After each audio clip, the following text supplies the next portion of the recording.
Bonsoir à toutes et à tous. Bienvenue dans cette édition d'information dans Guinée Info Première, lancement officiel de Allure Mag. De l'actualité sociopolitique de la Guinée dans toute sa diversité. Le projet porté par les journalistes très connus dans le paysage médiatique. La préfecture de Macenta a abrité récemment le comité technique régional de la santé, une rencontre qui était axée sur l'évaluation des performances sanitaires de la région forestière pour le second semestre 2024. Enfin, à Matoutou, le conseil communal et les responsables des différents quartiers étaient en concertation ce mardi durant la session. Plusieurs politiques locales ont été abordées. Les responsables s'engagent à identifier les efforts pour le développement de la commune. Voilà pour le sommaire. Encore une fois, bonsoir à tous. Tout d'abord, la haute autorité de la communication procède à la construction de ses antennes régionales en province à Kankan. Dernière étape de ce processus en cours, c'est le président de l'institution de régulation des médias qui dirige la délégation, Boubacar Yassine Diallo, a procédé à la pose de la première pierre de l'antenne locale, marquant ainsi le démarrage des travaux. RTG Kankan, Elhadji Fodé Bangali Fofana. Le processus de décentralisation de la haute autorité de la communication HAC est mis en marche. C'est une volonté affichée du président de la République, général Mamadi Doumbouya, que le président de la haute autorité de la communication, résolument engagé, est en train de mettre en œuvre. Les médias sont des miroirs de notre époque, des vecteurs de notre culture et des instruments de notre démocratie. Dans ce contexte, la création de cette nouvelle structure vient à point nommé. Elle est essentielle, fondamentale, vitale pour renforcer la capacité des professionnels de la communication et à réguler le secteur tout en garantissant le respect des valeurs fondamentales qui nous tiennent tous à cœur. Ici à Kankan, c'est le quartier aviation, ex-aéroport, qui abrite le projet. Un projet qui s'inscrit dans une dynamique de modernisation des infrastructures administratives du pays. Il comprend les ouvrages suivants. Un bâtiment principal, la guérite, le local group, un bloc de latrine et les aménagements extérieurs. L'entreprise s'engage à respecter le délai contractuel et les clauses du contrat pour le bénéfice de tous. Ces sièges régionaux de la haute autorité de la communication en construction joueront le rôle de tribunaux, ce qui évite à coup sûr aux citoyens de faire le déplacement jusqu'à Conakry pour se plaindre lorsqu'ils sont victimes d'un journaliste ou d'une entreprise de presse. Mais alors, quels tribunaux? Nous avons décidé d'installer dans les régions administratives ces sièges qui seront des tribunaux, non pas pour prononcer des peines de prison, mais pour conseiller les journalistes, pour les former, pour les recycler. Bien sûr, protéger ceux qui feront correctement leur travail et sanctionner ceux qui ne le feront pas bien, ceux qui violeront l'éthique, la déontologie et les lois en vigueur. Le président de la HAC n'a pas manqué de remercier tous ceux qui se sont investis pour la réussite de cette cérémonie ici, y compris les confrères de la presse de Kankan, fortement mobilisés. Comme annoncé dans les titres, lancement officiel de Allure Mag, c'est un nouveau magazine de 100 pages qui traite de l'actualité sociopolitique dans toute sa diversité. Le projet est porté par des journaux très connus dans le paysage médiatique guinéen. Le premier numéro est déjà disponible dans les kiosques. Alphaïsia Gaba. Face aux médias, Allure Mag dévoile son contenu. Ce nouveau magazine de 100 pages est une publication du groupe Allure. À l'origine du projet, une équipe de journalistes, tous issus de la presse guinéenne. Allure Mag devient le tout premier magazine mensuel généraliste en Guinée.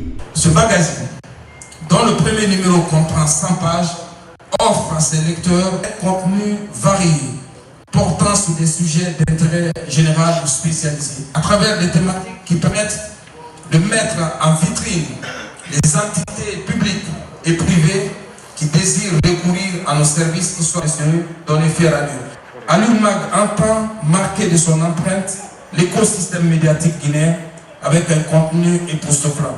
Le tout premier numéro est déjà disponible Il propose une analyse approfondie de l'actualité sociopolitique du pays.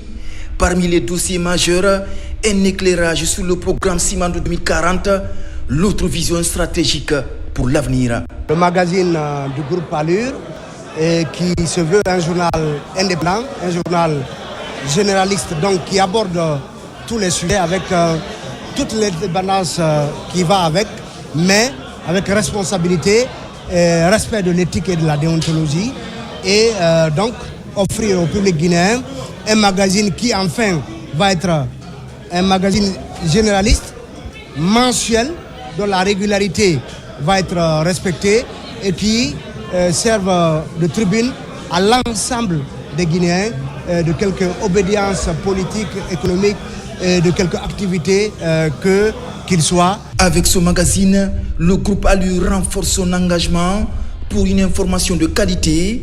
Allure Mag vient ainsi compléter le site d'actualité allureinfo.net pour offrir désormais au public guinéen une information plus riche et diversifiée. Justice, comment gérer les procédures judiciaires dans le respect des principes du droit pénal? Les acteurs de la chaîne sont en conclave à Conakry, sont en ordre de bataille pour lutter contre la montée de la criminalité et autres délits. Pour ce faire, les intervenants s'accordent à améliorer les relations pour obtenir de meilleurs résultats. Thierno Younoussaba. La rencontre porte sur l'amélioration du fonctionnement de la chaîne pénale dans le ressort judiciaire de la Cour d'appel de Conakry. Sous la direction du premier président et du procureur général, les participants échangent sur les voies et moyens devant favoriser une collaboration franche entre les acteurs intervenant dans les procédures judiciaires, autrement dit de l'instruction jusqu'à la juridiction du jugement. Si il y a une communication en temps réel entre les acteurs de la chaîne pénale, parce que j'ai l'habitude de dire souvent que la communication, l'information, les renseignements, ce sont là les premières nourritures de nous, acteurs de la chaîne pénale du ministère public. Lorsque l'information n'y est pas, croyez-moi, tout va chambouler. Alors, nous avons invité le procureur de la République à être au cœur des enquêtes, les officiers de police judiciaire d'informer en temps réel les procureurs de la République, bien peaufiner les procédures pénales, éviter des abus. Et lorsque nos officiers de police judiciaire décident de placer une personne suspectée d'avoir commis une infraction en garde à vue, d'informer le procureur de la République. Notifier des charges à cette personne mise en cause à travers un procès verbal de notification de droit, tel qu'est indiqué par l'article 1257 du Code de procédure pénale. Les initiateurs tiennent au respect des principes qui gouvernent la procédure pénale.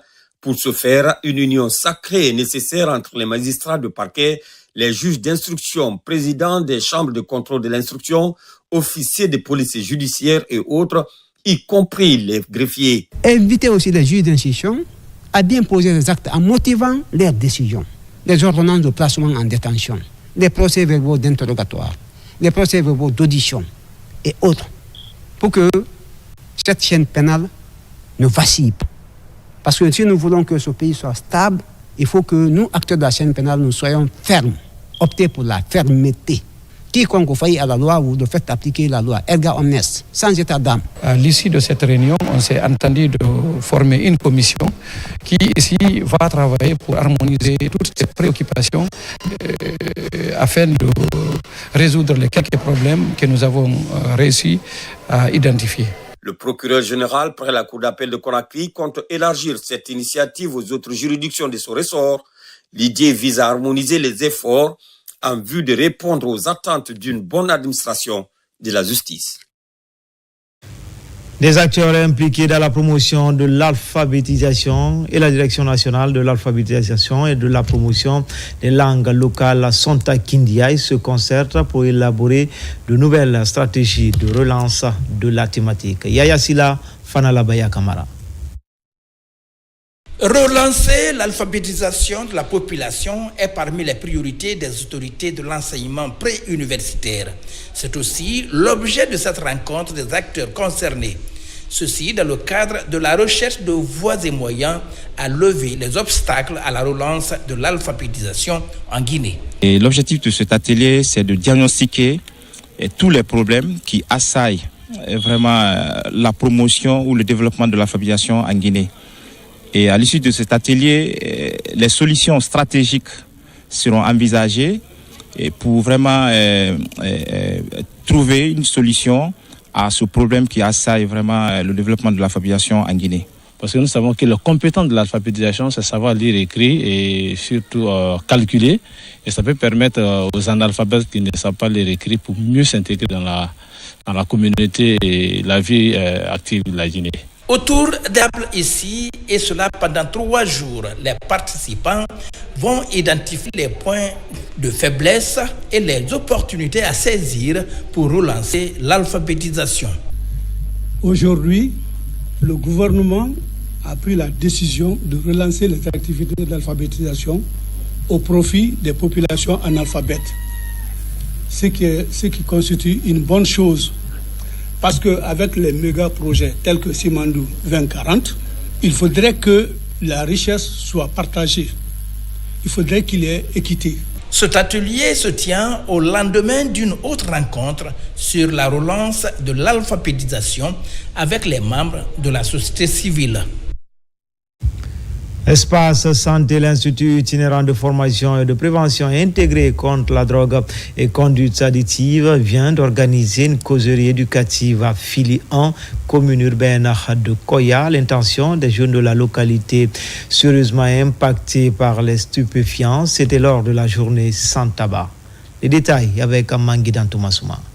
Construire une société guinéenne sans drogue est l'une des vocations de l'Institut itinérant de formation et de prévention intégrée contre la drogue et autres conduites addictives. Invité à Koya à l'occasion de la journée sans tabac, l'Institut vient à travers un débat public sensibiliser et conscientiser les jeunes devenus aujourd'hui la proie du tabac et de la drogue. Et pour célébrer cette activité, notre institut a cru devoir de l'organiser au niveau de la commune urbaine de Koya, en raison de plusieurs facteurs. Donc aujourd'hui, nous avons profité de cette opportunité pour informer la population sur les effets nocifs de la consommation du tabac. Et qui parle du tabac parle de drogue obligatoirement. Donc nous avons profité de cela pour organiser le jour du 31 mai 2025 une journée de sensibilisation, notre association, en partenariat avec l'Institut itinérant, et qui nous a appuyés et qui nous a donné des moyens pour réaliser la journée. Devant les parents, autorités et même les consommateurs réunis, l'équipe de l'Institut, après une projection sur le phénomène, a invité la jeunesse à abandonner le tabac et à renoncer à la consommation de drogue. Franchement, je suis content parce que ça nous aide. Nous les soignants, si on multipliait ces organisations pareilles, vraiment ça va réduire le taux de toxicomane à Koya. Nous sommes vraiment à l'aise aujourd'hui de les retrouver, surtout notre préfecture reçoit une équipe de sensibilisation de lutte contre la drogue. Et l'on sait que la drogue a plusieurs conséquences néfastes sur nos jeunes enfants en évolution. Le produit du tabac est à base de nicotine, démasquant les tactiques de séduction de l'industrie du tabac, levant le masque, tel est le thème cette année de la Journée mondiale sans tabac. Toujours en province, la préfecture de Macenta a abrité le comité technique régional de la santé, une rencontre qui était axée sur l'évaluation des performances sanitaires de la région forestière pour le second semestre 2024. Moussa Kouyati. C'est le tout premier comité technique régional de la santé tenu dans la préfecture de Macenta. Durant 4 jours, tous les sujets liés à la santé ont été évoqués par les acteurs régionaux et préfectoraux de ce secteur de la région forestière.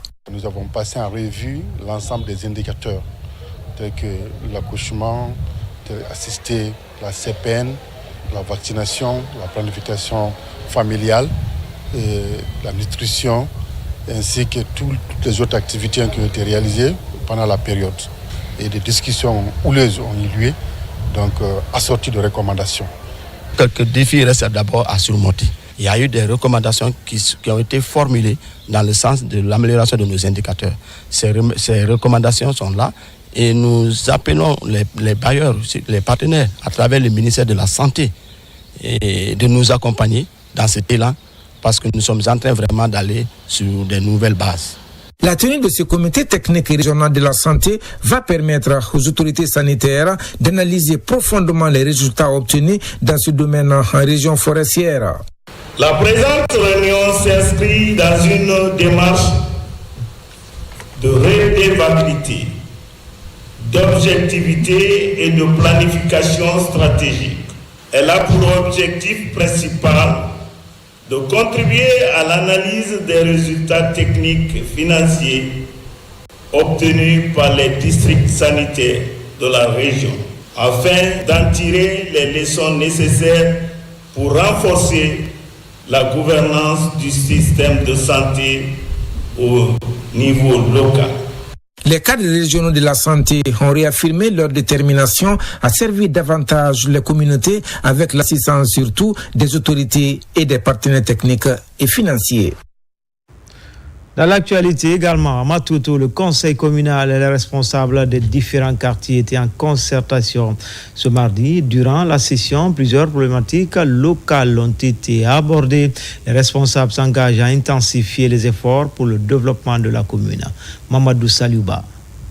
Réputée pour son hospitalité et sa tranquillité, la commune de Matuto amorce une nouvelle dynamique de développement. Au siège de la collectivité, conseillers communaux, administrateurs des marchés et responsables des quartiers échangent sur les grandes problématiques de développement de la commune. La première des choses, c'est de procéder à une réorganisation en matière administrative, spatiale et financière dans les marchés. Et aussi, il a été décidé d'uniformiser les prix des valeurs inactives dans les marchés. Et nous avons aussi dessiné une politique locale en matière de la gestion des marchés qui nous permettra de dissocier le bureau de l'administration, les rôles et responsabilités dévolus aux membres du bureau du marché et le conseil de discipline. Au compte de cette session, des grandes questions de développement ont été passées en revue comme l'aménagement des espaces déguerpis, la clôture des marchés ou encore l'amélioration du recouvrement des droits des marchés. Nous avons pris des décisions qui ont été votées à l'unanimité, par exemple les conseils de discipline et aussi comme le marché de Onkosen qui est un grand marché, nous avons trouvé utile de faire de ce marché deux marchés différents afin de maîtriser les recettes dans le cadre de l'assainissement. Le curage, n'est-ce pas, des caniveaux ne va pas attendre quand il y aura les grandes pluies. Donc nous commençons le travail dès maintenant. Nous, en tant qu'instrument de l'autorité communale, nous nous mettons à la disposition de l'autorité communale pour que les décisions qu'on va prendre tout de suite et que ces décisions-là soient appliquées à la lettre. Prochainement, la gestion de nos marchés soit une gestion saine et que ça soit une gestion participative qui va dans le développement et dans l'intérêt de la collectivité, surtout en général. À Matuto, les autorités communales sont plus que jamais déterminées à accélérer le développement de la commune grâce à la politique de développement enclenchée par le CNRD. Plusieurs grands projets de développement sont engagés dans la commune. Enfin, culture Maritono Kuenarima, comme nom de scène, artiste chanteuse guinéenne, a reçu son trophée de lauréate du prix Découverte des filles. L'événement a été marqué par un concert géant au centre culturel Espace Kandia Kouyaté, où la queen de la musique africaine de Guinée a partagé des moments festifs avec son public dans une ambiance. Bon enfant. Marie-Angélique Bangoura, Mohamed Bangoura. Ce concert marque un moment spécial pour la carrière de Queen Rima, lauréate du prix Découverte RFI 2025. Une occasion pour l'artiste de communier avec son public après son sacre en France lors du prestigieux concours en février dernier. Un concours qui met en lumière le talent des artistes venus de tous les horizons. Sur scène, Queen Rima et ses musiciens ont magnifié la belle femme à travers un show à couper le souffle. Moi, j'ai vraiment aimé ce spectacle, à la fois parce qu'on retrouve l'énergie extraordinaire que déploie Rima, sur scène et je trouve que le show était vraiment magnifique. C'est-à-dire qu'on voyait toutes les couleurs de sa musique à travers les différentes chorégraphies qui ajoutaient une couche supplémentaire. Un autre moment fort de ce concert de Queen Rima, c'est l'hommage qu'elle a bien voulu rendre à sa maman présente dans la salle. Un instant marqué par l'émotion et l'amour entre mère et fille. Queen Rima n'est rien sans toi, maman. Je crois en Dieu, je m'accroche à toi, maman. Siatolno et Soulbanks, deux talents de la musique guinéenne, également lauréats du prix RFI 2011 et 2016, ont improvisé un duo musical avec un style particulier. Le prix RFI aime bien la Guinée et j'espère que ça va continuer comme ça. Et ce soir avec Queen Rima, j'ai vu l'espoir sur scène. Elle est battante. Non seulement dans le studio, mais même sur scène, j'ai vu qu'elle a donné tout ce qu'elle avait. Je la souhaite beaucoup de tournées parce que la musique, c'est d'abord les tournées. Musique, chant, danse et chorégraphie hors pair, par cet accompagnement mélodieux au rythme guinéen, Queen Rima, lauréate de l'édition 2025 du prix RFI, s'est bien illustrée en face des spectateurs, sous le regard admiratif du ministre en charge de la culture, venu pour lui apporter son soutien. Elle est femme, elle est forte et elle est la Guinée entière parce que c'est ce que nous avons démontré avec la célébration de notre indépendance. Nous avons mis la puissance féminine en avant et Queen Rima, c'est l'illustration parfaite de cette puissance féminine. Désignée lauréate du prix découverte RFI par un jury présidé par la diva Angélique Kidjo, Queen Rima s'impose comme la première jeune artiste à promouvoir le dancehall. Je suis très contente, je suis honorée. Et je suis fière vraiment d'être lauréate du prix RFI 2025. Ça n'a pas été facile pour moi, 3 fois dans la compétition. Mais aujourd'hui, je suis très très honorée. Après ce concert, cette ambassadrice de la musique guinéenne fera une tournée en France avec plusieurs autres dates en Afrique et le reste du monde.